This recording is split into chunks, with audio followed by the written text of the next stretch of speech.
So Amber-Lynn and I met over 10 years ago at our undergrad at Grenfell campus. We've been pretty close ever since, but recently we realized that a lot of our similar life experiences has made our art practices overlap and sort of collide in really beautiful ways. Both of us lost our father quite recently within the past few years in very sudden ways. And I think we realized that we create artwork to connect ourselves with them and with our memories and with the places we grew up. Even though we are in different provinces, it has been really interesting to collab with Daniel because we talk a lot online, we text a lot, and we have discovered that the purpose of making art for the two of us has a lot of overlap. So I think that we're inspiring each other in the process.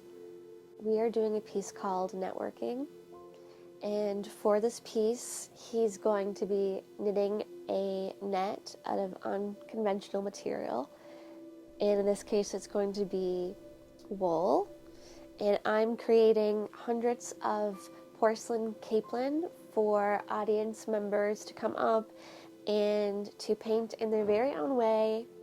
When I think about the capelin role and that time of year and bringing people together, it's going to reflect us trying to create that and trying to bring people together in the actual installation. All of the ceramic capelin will be decorated, but then they're going to be individually hung on my net.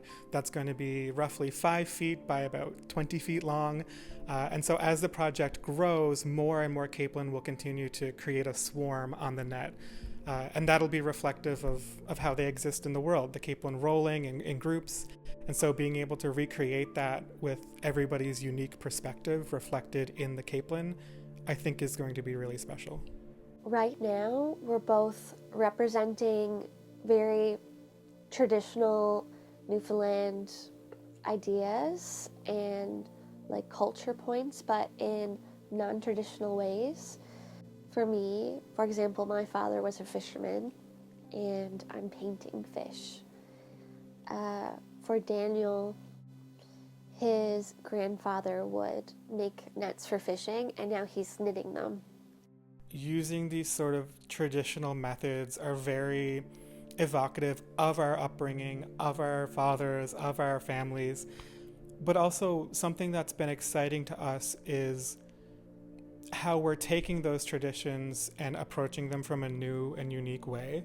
Amber-Lynn is the first woman in her family to be a part of the fisheries. She's been out on the boat with her family, with her father, and I'm obviously a queer artist who's working with these very often masculine or heteronormative themes.